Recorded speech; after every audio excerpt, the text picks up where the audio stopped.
They're going to be herded up and stuck in there. I don't think it's going to be for illegal aliens or terrorists invading our country, because that was a sham from the beginning. And even these illegal aliens, that's another big fraud on the American people. These large corporations want the illegal aliens because they want the cheap labor. Even Walmart was busted for having a whole janitor cleaning crews, a lot of them. I mean, it was their normal hiring practice. They were hiring illegal aliens, and they did it by, using these subcontractors. That's how they protect their own butts, by using I mean, that's what's going on in this war. There are more contractors than American soldiers over in Iraq. Blackwater has an unbelievable amount of contractors. And they're, our soldiers are making peanuts, so the whole war is a sham anyway. But these contractors can make $100,000 apiece, just your general mercenary contractor. So, and they do the highly illegal stuff. They're just killing anybody. And, they've been busted for it, too, slapped on the wrist for it. But nothing happens to them. No. Just go right on and keep going. You're right. Billion-dollar contracts.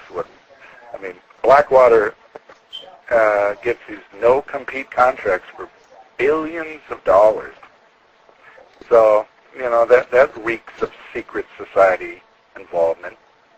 Back to the Freemasons. I don't think it gets much bigger than them. And a lot of our presidents were Freemasons. They have their creepy symbols on our dollar bill. And, whenever you see a Masonic temple, there's a lot of them in Duluth, where I live, and they're grand buildings. They are big brick buildings with stained glass windows, and they're inverted pentagram symbols, and, just hardcore Satanist symbols. They're right there. They're a secret society, but they kind of present an image of all powerful. And most of your police chiefs across the country are Masons, and same thing with the sheriff department. And they favor other Masons. If you're just an average person, you're competing for a job, and Masons are in the hiring position, they're always, in fact, they take vows to favor a Mason over you. So, and their vows supersede any other vows, even the vows of presidency.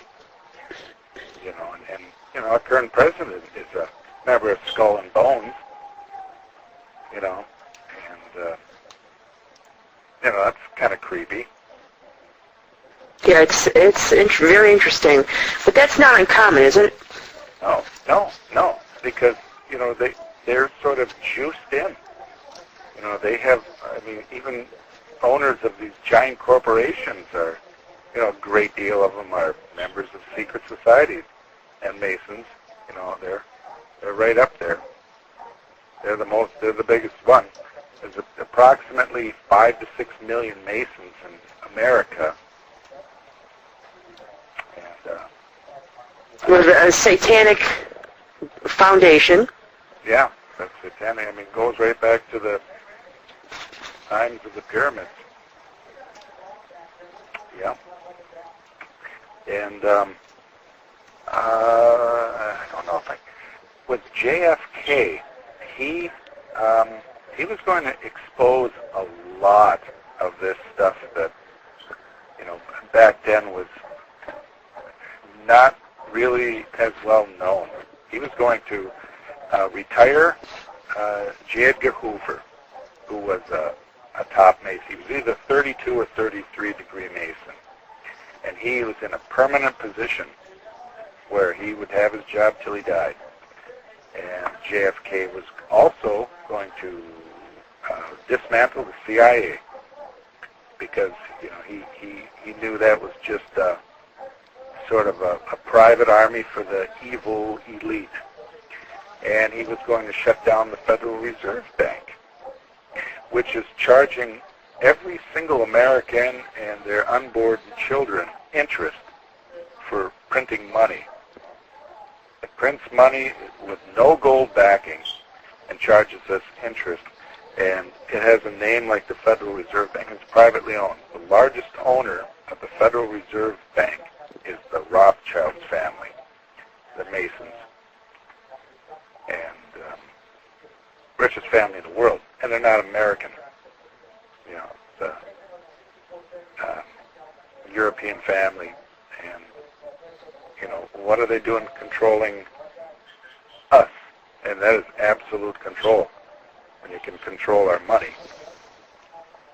And another interesting person who just recently died of cancer, Aaron Russo. He was either the director. He did the War of the Roses, and oh shoot, I hope I'm not goofing this up. Trading Places, Nick Nolte, and he was a big producer, music producer, and he has a lot of videos up on YouTube. Oh, and he created the movie From Freedom to Fascism, showing how the IRS is an illegal entity. There is no law requiring Americans to pay federal income tax. No such law. And he offered a $50,000 reward. He ran a front-page news in the New York Times, and you know, interviews an ex-IRS agent who figured she'd make an easy $50,000, and she looked and she could not find that. She talked to her superiors, and everybody, you know, gave her the runaround, so she had to come to the realization there was no law. You know, it's because the Federal Reserve Bank created in 1912 or 1913, and it was all secret society stuff. You know, these secret society people met on Jekyll Island, and you know, created that to enslave us, and it's been downhill ever since.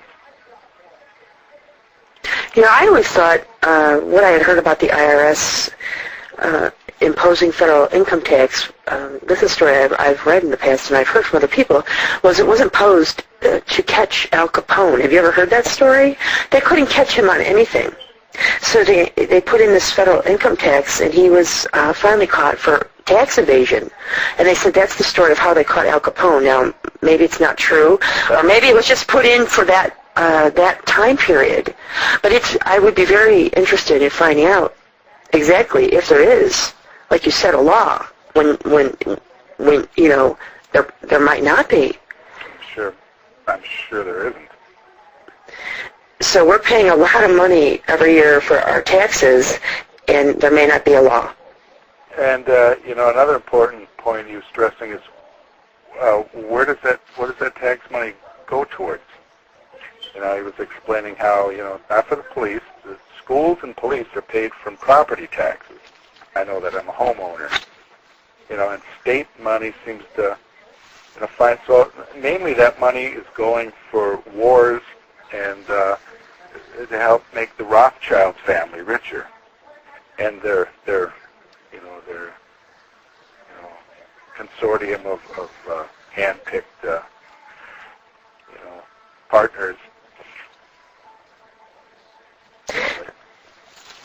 Well, what do you think is next? What do you think is next in this agenda?